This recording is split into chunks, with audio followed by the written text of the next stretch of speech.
You know that mid-afternoon slump when the biscuit tin suddenly becomes very persuasive, or those moments when you know what you should eat but still reach for the exact opposite. In this episode of You're Not a Frog, I'm joined by nutrition and health coach Becky Balzano to ask a surprisingly powerful question. Are you truly nourishing yourself? Or just getting by? Now, you might be wondering, why are we talking about food on a podcast about thriving in healthcare? Well, this is part of a special off-piste summer series where I'm exploring a few wellbeing topics that don't always make it into conversations about leadership and burnout, but are absolutely crucial if you want to stay well, work sustainably, and feel good doing it. And here's the truth, I've been there and it's still a real issue for me.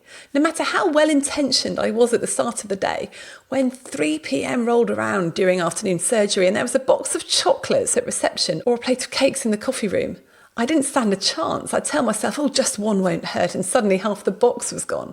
It often wasn't about hunger, it was about energy, emotion, habit, and not really knowing what I actually needed in the moment. So in this episode, Becky and I explore how to decode your body's cravings instead of being ruled by them. We talk about why small food swaps can transform your mood and your focus, and how eating in line with your values can feel less like a chore and more like relief.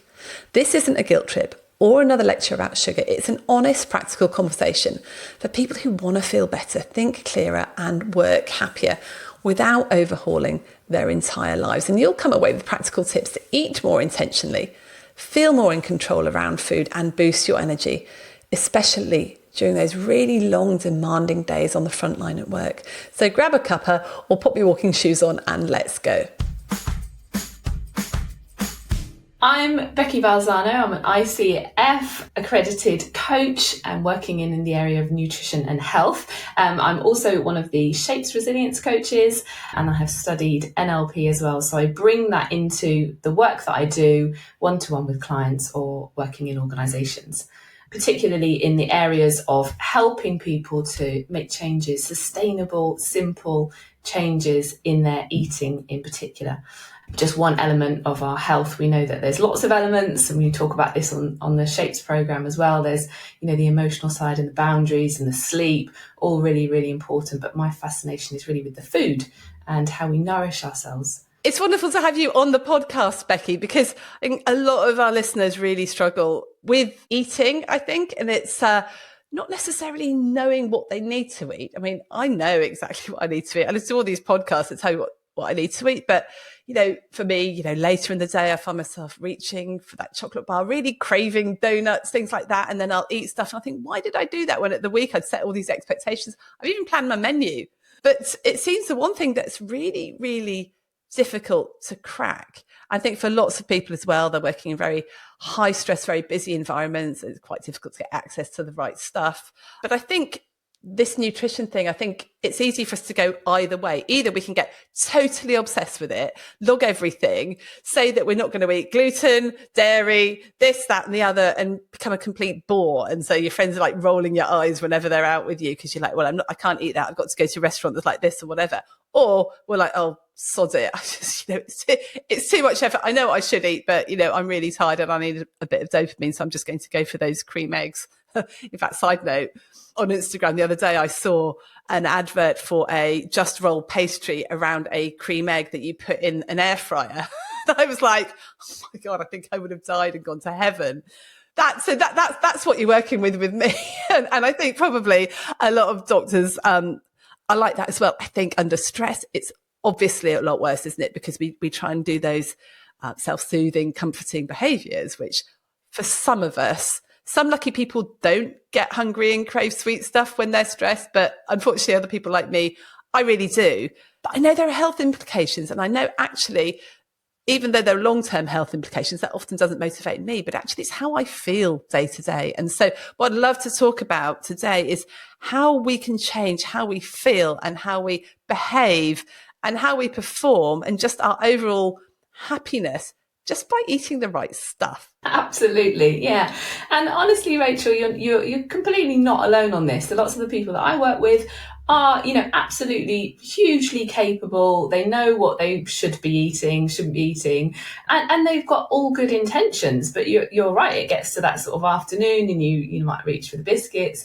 But there's lots of things that we can do to sort of think about how we can make changes in that. And it doesn't have to be this sort of all or nothing. I'm very much a proponent of this 80%. In fact, I will confess, the other day, recently I was getting a train into the city, and I was, I'd had quite a busy day. It was a Saturday. I'd been sort of working all day. I was going out to meet some friends, and I hadn't sort of had time to get lunch, and I bought some pork pies and a beer from the M&S. And I sent my friend a picture and just this quote going, "That's right, yeah, health coach." Yeah, that's me.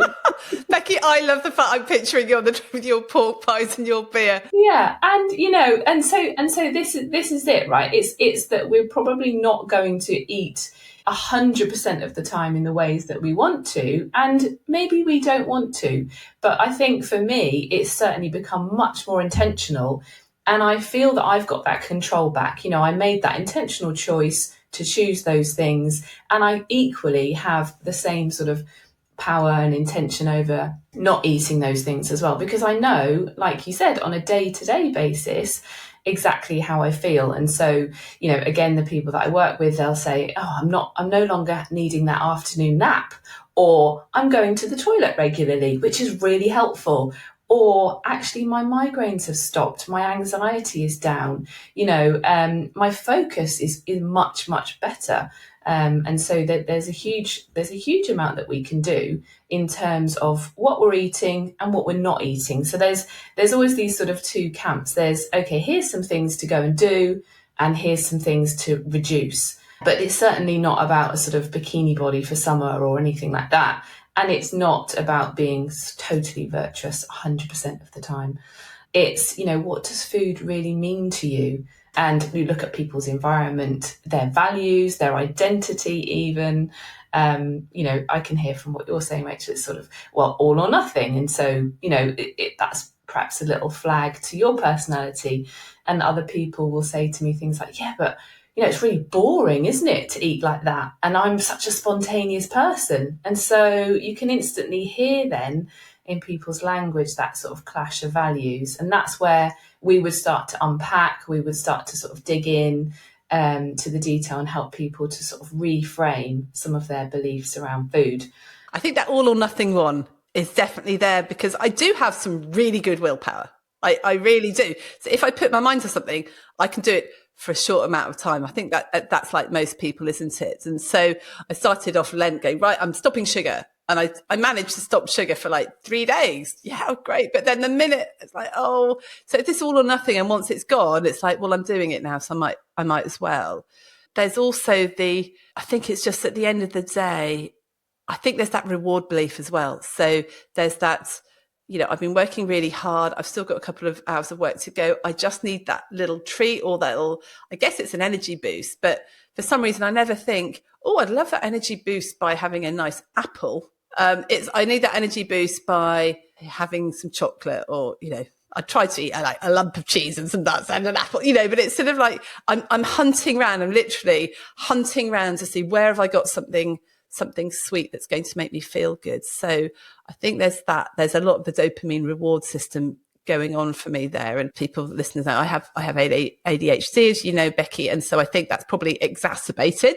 I always say it's not an excuse, it's probably a reason. But when we're depleted, we just do that, don't we? That's why we have biscuits, sweet. Biscuits not my thing, but sweets and chocolate, OMG. You put a bag of Colin the Caterpillars in front of me, it will be gone. That's possibly another belief I have, that I find it very difficult to limit it. I have friends that could have one Colin the Caterpillar and that's fine. I literally can't stop. I don't feel hungry. And I know a lot of that is genetic as well. So I think there's something about not beating ourselves up, that we have a different genetic makeup. From my other half, put a chocolate brownie in front of him, he could take it or leave it, unless he's really hungry.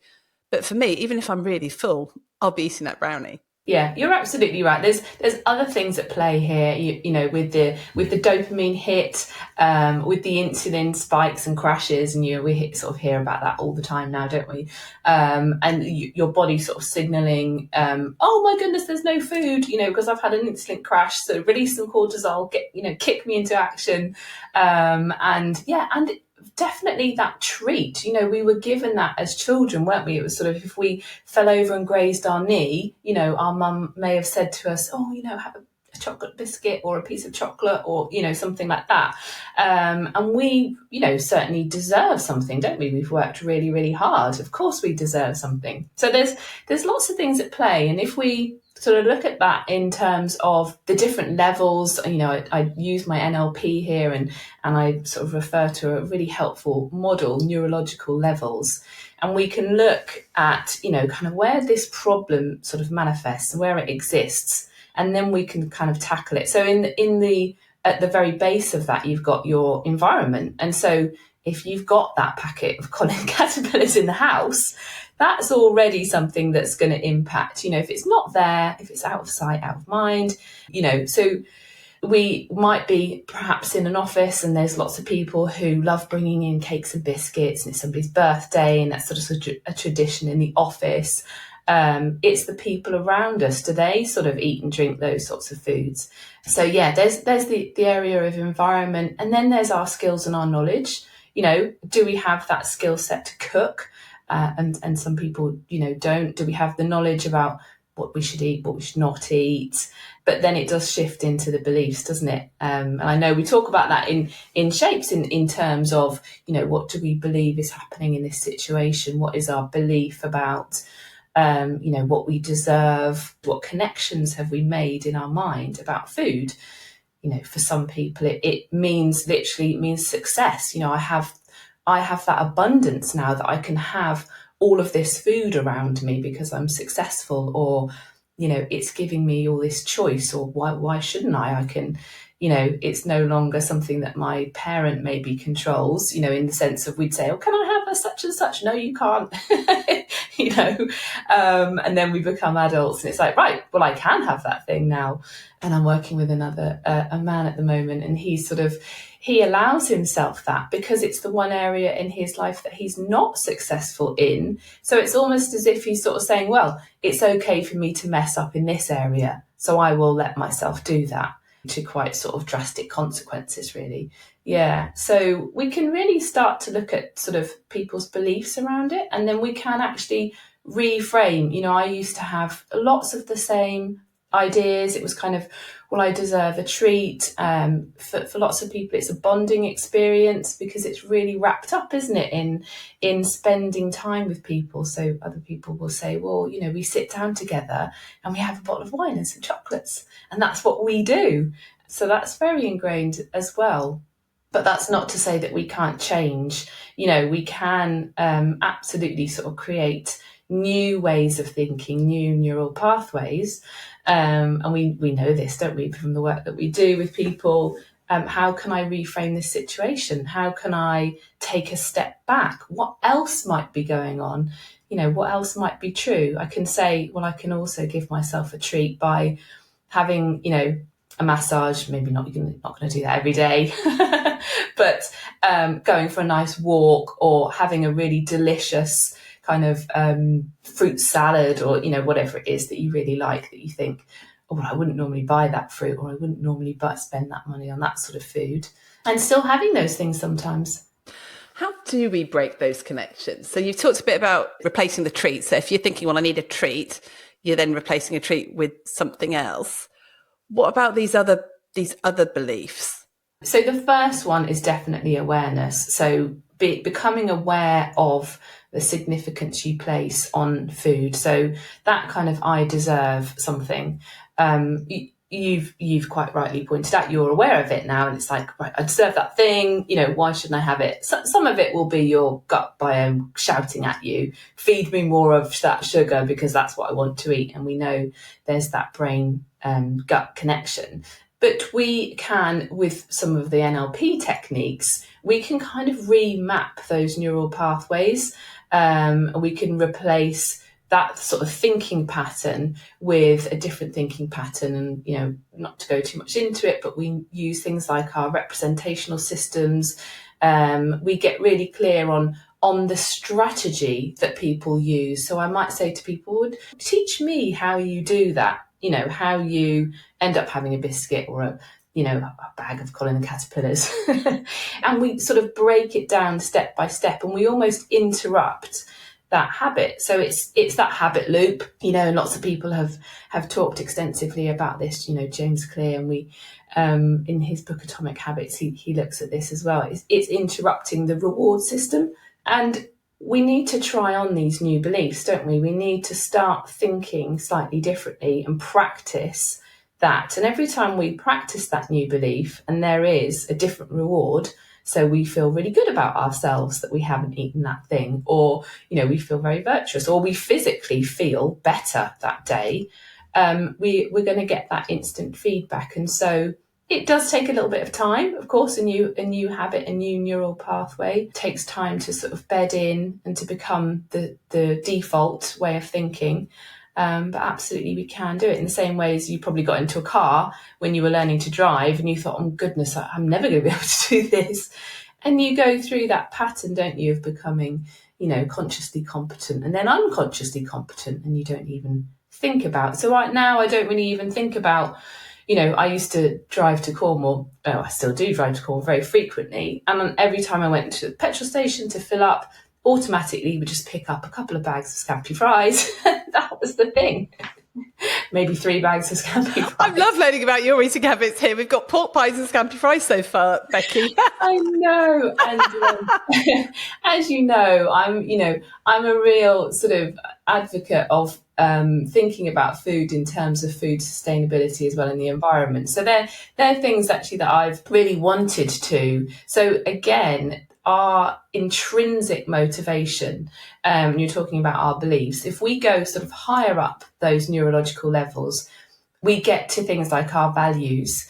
Now, one of my values is environment. So if I'm buying things that I know are damaging to the environment, that's going to be real odds with what I really want for myself with my values. And I'm going to feel uncomfortable, icky, sort of, you know, the term is incongruent.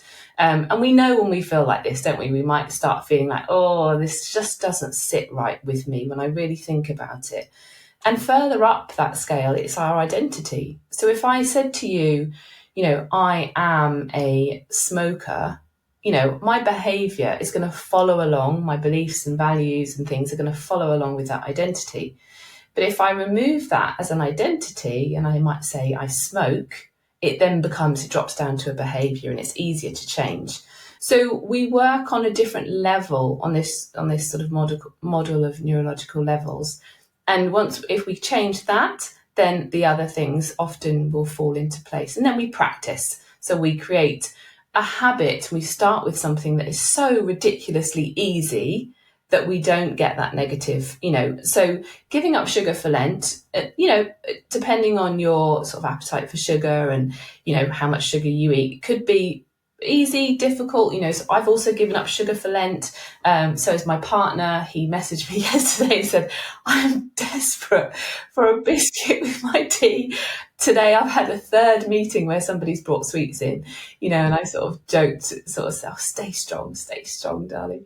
I'm not really bothered by it. It's not really impacting me. Now, that wouldn't have been the case a few years ago. I would have been pacing around, seeking out. Yeah, so it can be different for different people. So you start with something that's really easy. So giving it up for 40 days, if you're having sugar every day, it's going to be really difficult. So we might start with looking at, okay, so where does sugar show up in your diet? Do you have sugar in your tea? Do you have the biscuit in the afternoon? Do you have a sugary breakfast? Do you always want a dessert after a meal? And we would just pick one of those things. And it might be, okay, my sugar in my tea is going to go from 2 teaspoons to 1 teaspoon, or, you know, it's going to go from, so it's going to be ridiculously easy. So we're kind of approaching the issue on all of the levels. So right from identity to values, to beliefs, to behaviors, to environment. And so in that way, we are going to help to change not only the belief, but the behaviours and the identity that go alongside that. And then we practice and we sort of embed that new habit.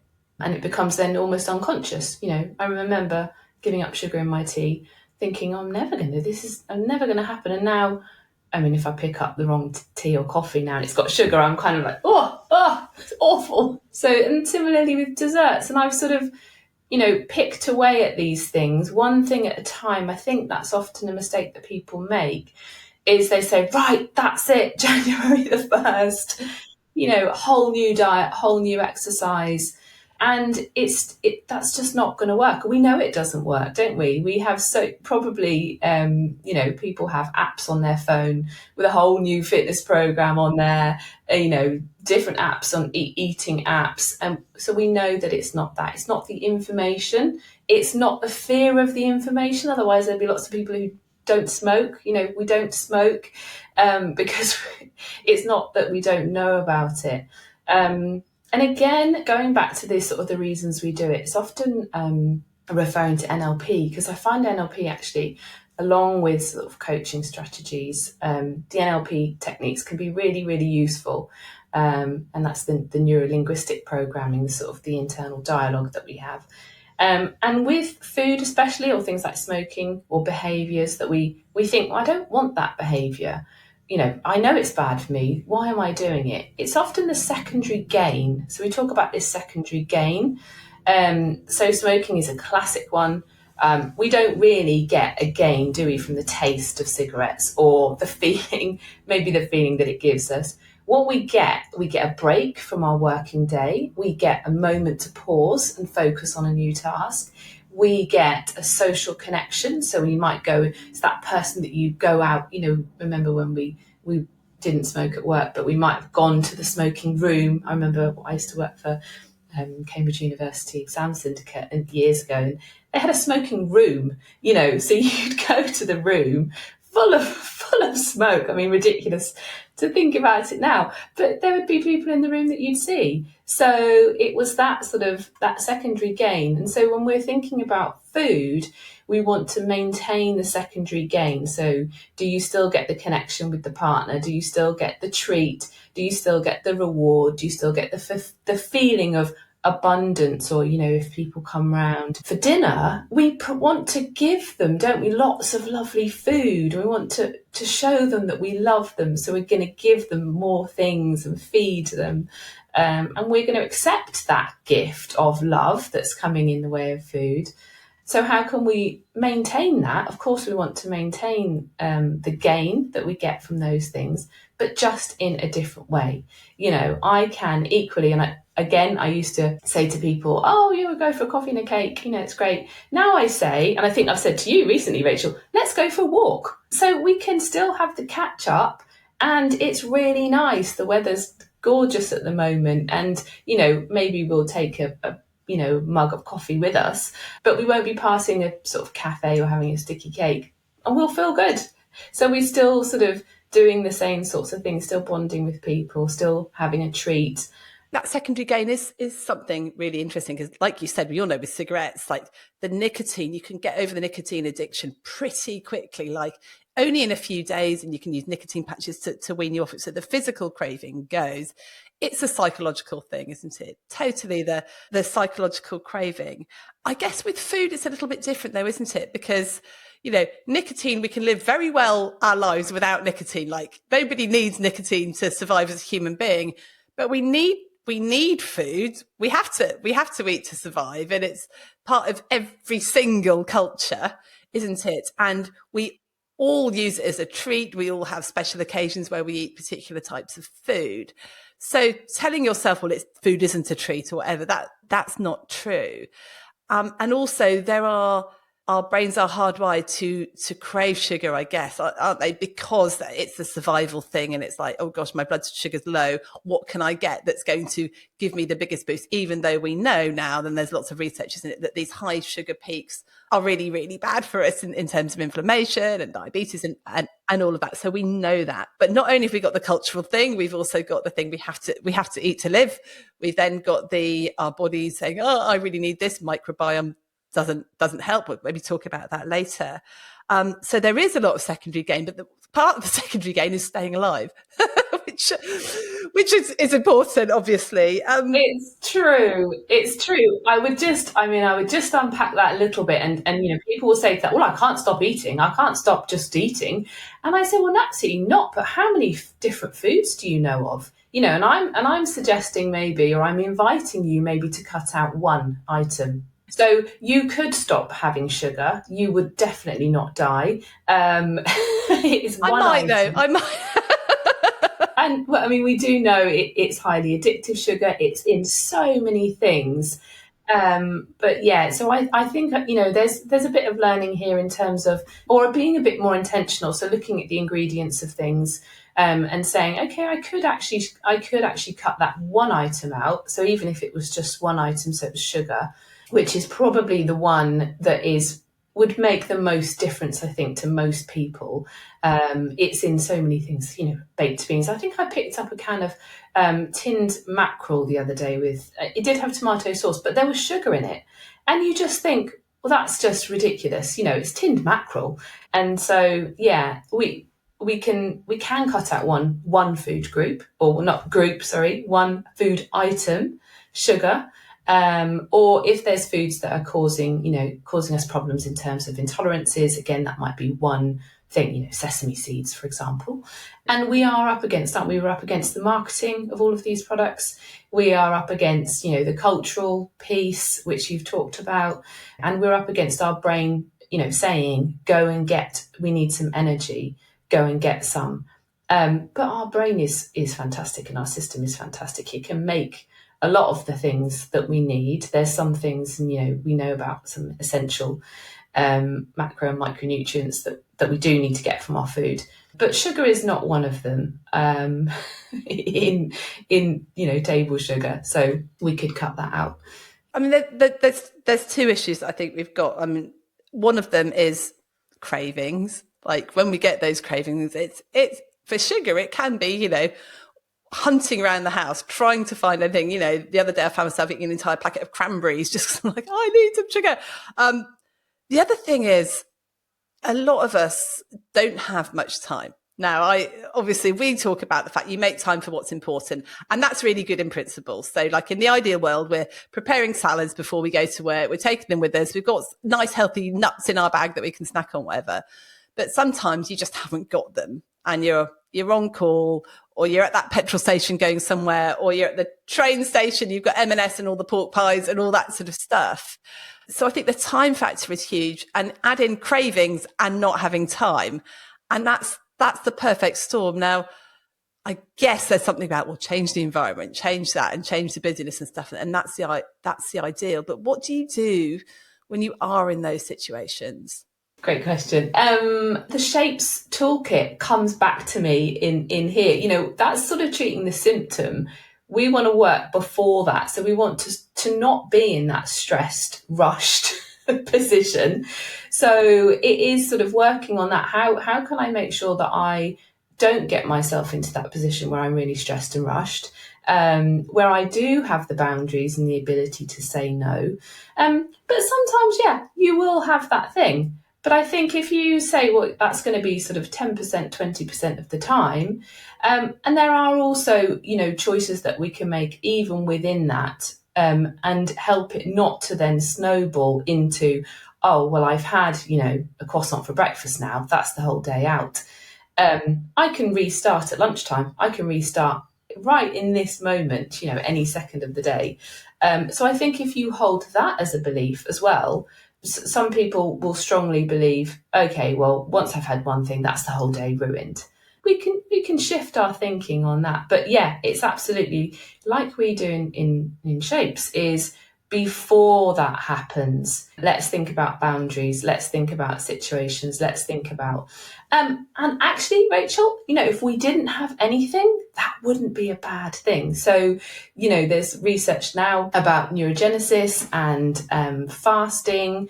So sometimes when I'm in that situation, I'm kind of thinking to myself, well, actually, I just won't have anything. If I don't have anything for a few hours, no problem. Don't eat. Well, there is something about that. I think particularly when it comes to cravings, and I've probably will do a podcast in the soon. And I know you've done something similar, Becky, but I did this alcohol experiment in January where I just wanted to, see what life was like, not having, alcohol at weekends, see if that helped me feel better. And it really, really did. And so I've, drastically reduced my drinking, just have like 1 or maximum 2 drinks now and feel so much better. But they talked about cravings that people get for alcohol, particularly when you're out and there's a lot of it around and stuff. But they do talk about the fact that cravings, they're like waves. They don't just like build up and up and up and up and up. They actually come and then they go. So you think it's just going to get a lot worse. So sometimes just hanging on in there and thinking, well, in half an hour, if I'm still hungry, I'll do that. I'll have some sugar. Or in half an hour, if I still want a drink, then I will. But often you're thinking, actually, it's not quite so strong now. That's totally fine. So is that sort of thing you advise, is like identify those cravings and maybe ride out the wave?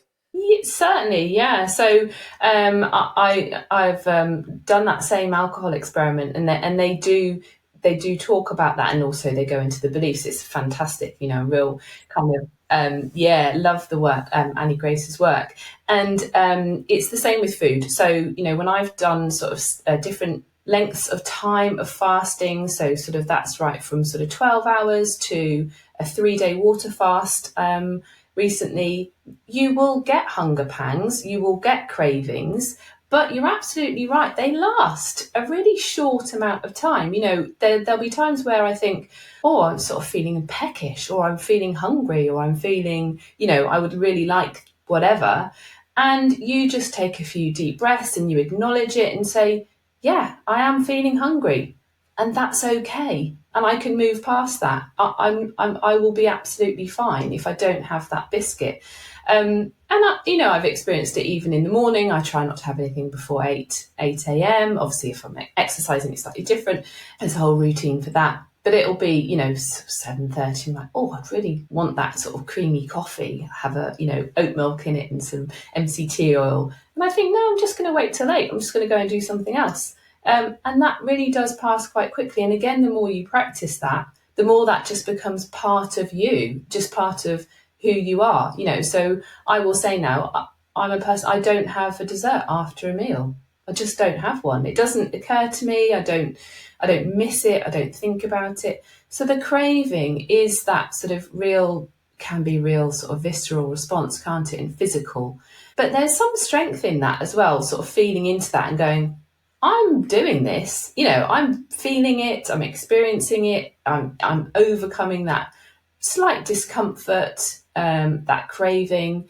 And I've done some courses on addiction recovery. So I, have experience in sort of alcohol and drug addictions and things. And similarly, it's sort of it can really work one day at a time. And there's, we can look at food addiction, and they've adopted the 12-step program as well. And it is the same sorts of ideas and theories of, you will feel the desire, the craving, especially with things like sugar. But you can take a few deep breaths, you can acknowledge it, you can, distract yourself. You can say, okay, I'm really rewiring my brain in this moment to think differently about how I approach what I'm eating. So, I mean, travel is a really tricky one. People will say, when I travel, it all goes out the window. I can't find the food. We know about food deserts now, don't we? And if you go past any service station or even a lot of the supermarkets, it's aisle upon aisle of stuff that really you're not really going to want to eat. It's not going to nourish you. And so I often now say to myself, okay, I'm traveling, and I'll eat when I get there. And so that'll be 6 hours. I'll take a bottle of water, I might take an apple or some nuts, and I'll see through. But the cravings will be dramatically reduced if you're not having those sorts of foods in the first place. So it'll be harder to, for example, go into a fast if you've been eating donuts and bottles of wine and pork pies beforehand. Yes, they do say that once you've sort of stopped eating sugar for a while, you do stop the craving. And I know people talk about the dopamine fast and then this fast and then that fast, and there's different lengths of fast you can do. Not sure what the evidence is about this, about which fast does what, but I know there is a lot of really good evidence for fasting. Actually, I find it easier just not to have breakfast and not to eat till lunchtime. So that's good for me. But then I find later in the afternoon, like I said, hunting around for the sugar. I just go to the internal motivation here, because I think what possibly a lot of us haven't put together is the effect of what we're eating on our health, and particularly our mental health. So we all know in the long term, if you're scoffing donuts all the time, you might be much more prone to diabetes, heart disease, all that sort of thing. But we haven't really, and I didn't until very recently, associate having a big piece of cake with how I then felt in 2 hours' time. And I'm starting to feel like I feel really awful. I feel really, really tired. Was it because I had that really sugary, massive 2 pieces of cake 2 hours ago, and I'm just experiencing this massive blood sugar drop? So when we're eating badly, when we're putting crap in our bodies, it's just putting our blood sugar up but not actually nourishing us. What sort of symptoms and feelings have you found that clients you've worked with are having? With the people that I work with, it'll be things like brain fog. So we know there's lots of links with foods like wheat in particular that will cause that inflammation. Will make you feel irritable. You know, there's lots of links now with wheat, sugar, alcohol on our cognitive ability, particularly on our mood. So Patrick Holford actually in his latest book cites several studies, and this blew my mind, linking a country's suicide, murder and depression rates with the amounts of seafood they eat. And of course, this is all to do with the omega-3 in the seafood. Just checking, the higher the fish, the lower the suicide and murder, right? Like fish doesn't cause us to kill each other. No. Just checking that I got the right way round. Okay. Absolutely, yeah. So the more seafood a country eats, the lower the murder, suicide and depression rates. And there's lots of links with all sorts of other cognitive conditions like ADHD in terms of food. But, you know, on a kind of day-to-day basis, I know that I don't think very clearly if I've had, you know, a sandwich and some cake. I just don't. So the gut biome plays into this as well. So there's lots of research that shows us now that actually the food we eat is literally the building blocks of our neurotransmitters. And I know we sort of cover this, don't we, in Shapes, and we look at those really important neurotransmitters like serotonin, like dopamine, but also the effect that insulin has on things like cortisol. So it will give us more cortisol as well. We know what happens when we have that high circulating cortisol. So actually eating in that way can actually make us feel stressed. You know, it can make us feel foggy, stressed, irritable. I certainly know that it impacts my mood, things like wheat. So then it's a bit of a catch-22, isn't it? Because then when we're feeling stressed and irritable and grumpy and moody and lacking in energy, what do we want? We want to go and eat those sorts of cakes and biscuits and foods like that. But if we are feeding our brain and our gut biome in the right way, then the opposite happens.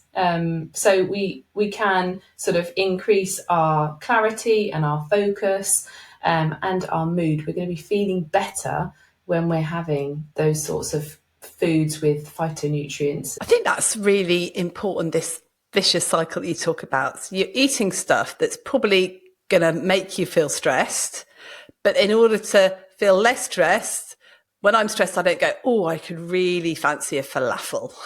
It's like, when we're stressed, we then hunt for those sorts of foods that are going to make us stressed. So you've got this dreadful sort of cycle that just ends in, I don't know, drowning in a pile of donuts or something like that.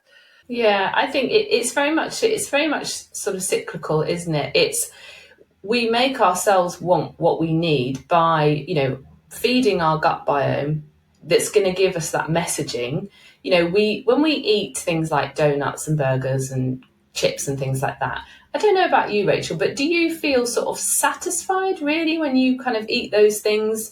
Or do you sort of feel like, actually, now I just want more of those things? So for me, I sort of will eat them and then I instantly want more. I won't have one piece of toast and say, oh, that's delicious, I'm really satisfied.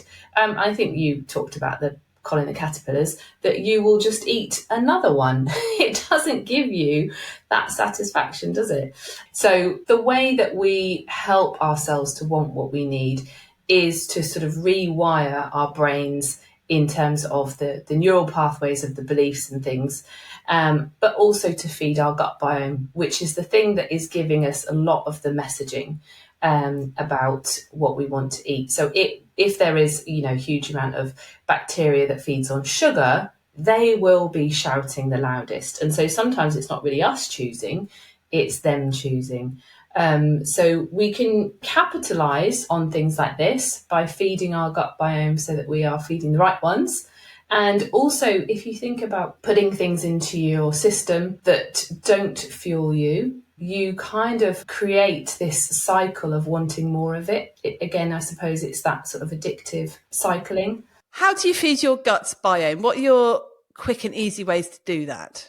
One super quick way is the fermented foods. We hear a lot about these now, don't we? But actually, they're really, really easy to get in. So if you're already having sort of Greek yogurt for your breakfast, just buy the one with the kefir in it. Fizzy drinks, buy the fizzy water kefir or the kombucha. Include the fermented food, so the sauerkraut, the kimchi. Our gut biome love all of that sort of stuff. They also love fibre. So this is another really sort of underestimated quick win, I think. We're hearing so much now, aren't we, about protein? It's all about the protein, get more protein. Actually, our gut biome is really responsible for the way that we think and feel and operate. And it doesn't necessarily eat protein, it eats fibre.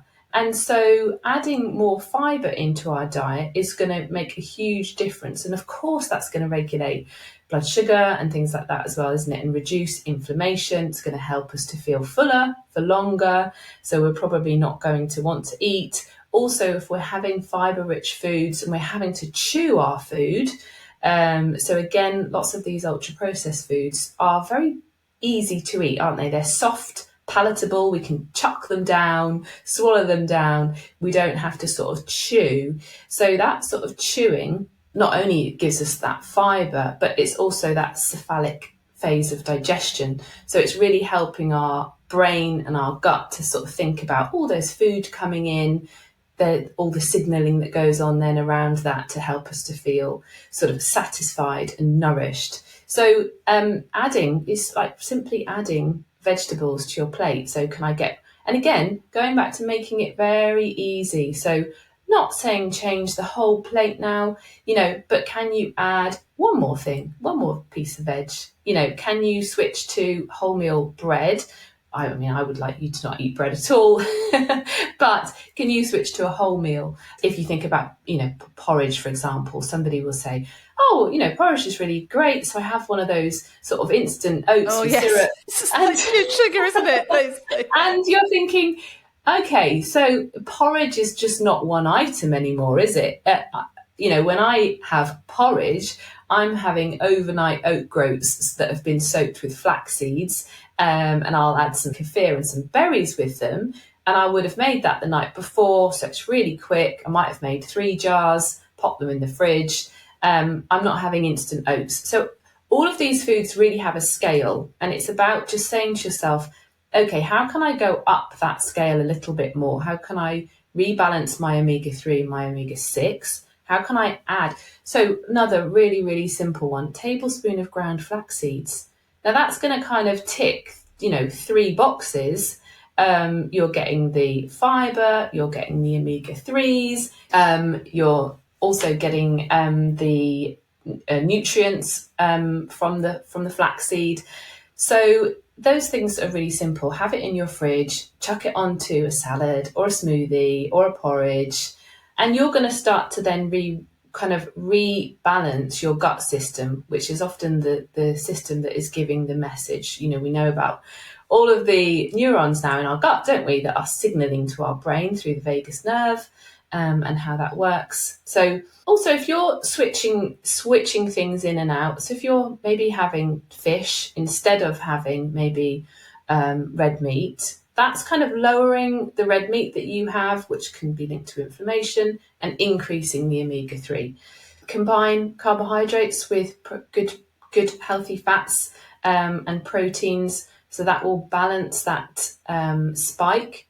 So that insulin spike can also kind of wake us up in the night time. So if we're having, lots of people will have sort of carby things or sugary meals, sugary things before bed, sitting down and having some chocolate before they go off to bed, or a sort of sugary drink. And so then in the night, you might get that crash. Then you've got that release of cortisol. Then that wakes you up. And so you're then a bit more tired in the morning. And we all know what we do when we're tired. We then start the cycle again the next day, reaching for the coffee, reaching for the sugary things. And we're on that roller coaster. Now, we can choose to get off of that, or we can choose for the roller coaster to be a bit more of a gentle ride for us.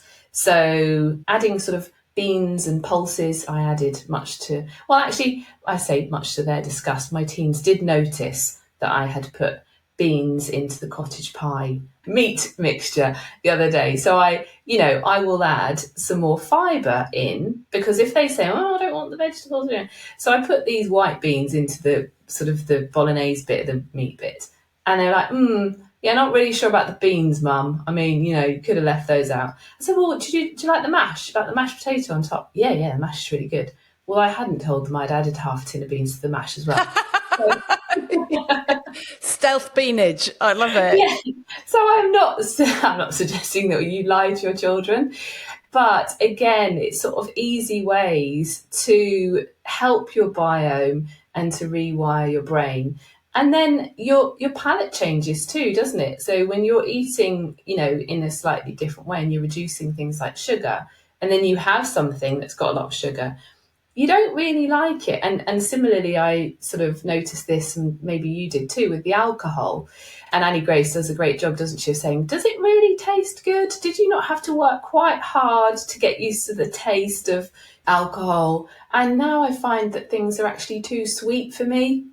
I would say again I do it to my kids. There was always a mummy tax on things like puddings in restaurants. Right, mummy tax. I just want 1 teaspoon. I just want that little bit of a taste. And I've had it. I'm full. I've had a good meal. So all of these, it's all of these little things, Rachel, that build up over time that then become so automatic that you don't really think about them anymore. I don't really think about not having a dessert. I don't feel that I'm missing out. I don't think about some days I'm not drinking. I go out and don't drink with people. It doesn't sort of bother me as much anymore. So I've rewired my brain and essentially sort of reset my gut biome so that it's working for me and I'm not battling against it. But yeah, it's gradual and picking off these little things very slowly, making changes, getting somebody to be accountable to. We talk, don't we, about who's in your tribe, who's in your community, who's around you. And that falls into that sort of environment box. Who's going to be there being your cheerleader, that you're going to be accountable to as well, and getting other people on side. Becky, that's so helpful. I think the thing for me, the standout thing is doing it so you're not battling against it. Because the minute we start to feel deprived, the minute we start to feel like, oh gosh, this is a lifelong deprivation. No sugar is going to be a lifelong deprivation, or this healthy eating is a lifelong deprivation of me. That's when our brains go, oh, come on, it's really not worth it. But like you said, if you do it a little by little, so you're not wanting it anymore, then you're not going to even notice. But small things do make a big difference. I do think when I'm thinking about actually what stops this, I think that using the zone of power is quite useful. The zone of power for people that are listening is simply a circle on a sheet of paper. It's like what's in our control and what's not in our control. And one of the things people, I'm sure, say to you all the time, and I've already mentioned it, is I don't have time. I just don't have time to make that homemade bolognese, to take my snacks to work or whatever. What is generally in people's zone of power? I know planning in advance is, and actually it wouldn't take that long to plan, thinking actually what could I bring with me as opposed to just having to buy stuff. What have you found actually works for people in terms of when people don't have time? We talk about it, don't we? Don't bring it into the house. That is in your zone of power. Don't stop at the petrol station. Put in your mind, I'm going in to get petrol. That's what I'm getting, petrol. But yeah, so somebody's at work, they haven't maybe had breakfast, they've rushed out in the morning, they've had a really busy sort of load of patients that morning, and there's a box of biscuits in the staff room. of course that's going to be difficult. It's around our boundaries, isn't it? It's around honouring ourselves and saying no. We don't want to upset people. We don't want to, I think that somebody said to me recently as well, I didn't want to upset so-and-so because they'd baked a cake, and I thought I was going to really offend them. It's absolutely in our zone of power to say, I'm just not eating that today, or have the thing, enjoy that piece of home baked cake, be much more intentional and discerning about what you're eating. If somebody has bought in a home baked cake, I would absolutely say, thank you very much. That is delicious. I'm going to have that. I'm not going to have the sort of, then I'm going to say later, I'm not going to have the sort of crappy, full of additives, rubbishy sort of food. I kind of deserve better. I have that sort of respect now for my body that, I eat really good food and really nice things. So if you're going to have it, and don't let it don't beat yourself up about it. And, we talk about that second arrow, don't we? That sort of Buddhist idea of okay, I've had the thing and now I'm going to beat myself up about it for hours later. So it's allowing yourself the flexibility. Probably we don't want to change everything about the way we eat for the rest of our lives. We do want to be able to have treats, as it were, and have certain foods. They're really tied in culturally, aren't they, and into our kind of whole sort of interactions with people and relationships. So have the thing if you want the thing. You don't need to write off the rest of the day. You can have half of the thing. You can have a teaspoon of the thing, like I would say to somebody, I don't need a huge slab of cake. I would just like a little taste of that. And, and I'll enjoy that. And I've, not offended that person. So we can think about portion control. So it's another thing.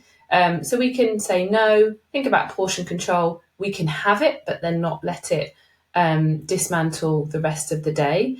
We can notice, well, what led to that? What was I feeling? And so again, I will ask people what they're eating. I'll say that here's a food diary. I'd be really interested to see what you're eating. Now, I will often get, I don't have time for a food diary. And I say, well, okay. So every time you eat something, just take a quick photo on your phone and WhatsApp it to me. So I have a couple of clients doing that currently, and, it's archived, so it's not just interrupting me. But I said, I want you to put one word next to that photo to describe how you were feeling. And actually that builds up a really, really quick picture. So it's tired, rushed, stressed, etc., etc. And so going back again to, okay, so what's causing you to be tired and what's causing you to be rushed? And this is the same with stress, isn't it? And resilience. We talk about this in Shapes. How can we prevent that happening in the first place? So good, because I think this all or nothing thing, it's so important. We are just about to finish, but yesterday I was with a GP practice doing an away day with them around conflict and how we can disagree more but better. And because I didn't want to have really low blood sugar, I don't normally eat breakfast, but the hotel where I was staying, they just provided pastries in the morning. So I had a pastry and they were really nice. So I had another one as well. So I'd had 2 pastries in the morning, don't normally have it. I then got to the venue. We had really great training. It was such a wonderful practice. But then there was another pastry at coffee time. And I thought, well, I've had 2 already. I might as well have another one. And then there was cake. So it's just like a complete write-off. But it was that mindset of I've already had it. Therefore, it's already written. If I'd have just been actually, okay, well, that was breakfast. It doesn't mean that now for lunch and dinner, I have to lose it. So I think that's really helpful. Just remembering that it's never too late to just reset for the day. Absolutely. Yeah. You can say, okay, I've had that and I'm going to choose differently. Or you can say, today I'm going to eat whatever I want to eat. So be intentional about that. You set the boundaries around it and the parameters around what that means. And, it's choice, isn't it? It's how much longer do we want to continue feeling sluggish, kind of foggy, not going to the toilet regularly, uncomfortable, sort of all of those other symptoms that we all get. I know that I want to be feeling productive and focused and clear and energetic. I don't want to have that afternoon dip. I've got loads to do. and lots I want to do. At the end of the day, it's about self-care, isn't it? It's about the fact that, your body, I read this recently, your body is your office. I mean, it's literally where you live. Whereas I value going to the gym much more highly than literally walking around the corner and buying some vegetables for lunch and, to make a decent salad. So I'll put a lot of time to one area, but not the other. And so maybe it is time that we do go, actually, now is the time to put some time and thinking into what we're eating. So it's going to make us function better and feel better. We're all wanting to feel better, and often we are going off in these different directions and spending a lot of money on wanting to feel better. We're actually eating well compared to, having a massage a week, which is 100 quid a week or whatever. You could spend that money eating really, really well and just see how you feel. So really helpful, Becky. If people want to get hold of you, how can they find you? People can look at website, LinkedIn, and I can put those links into the notes, and some videos on Instagram and things. There's always the option to have a chat. I love, Rachel, I love chatting to people. I love to sort of find out what people's challenges are, so people can just simply book a free chat with me or a coffee. I'd love to go for a walk with somebody, or, a metaphorical or a sort of online walk. Great. So book a chat with Becky. And if you want to get some coaching with her around this, and there's no shame in that as well. I think it's really, really important. If there's anything to get coaching on, it's actually how we're eating and how we're looking after our bodies. I know you've got some free resources as well, Becky, so we'll put those in the chat too. So thank you so much for joining us, and hopefully we'll have you back at some point. And if anyone's got any questions for Becky, write in. Yeah, send them my way. Thank you so much, Rachel. It's been such a pleasure chatting to you. But I could talk all day about this.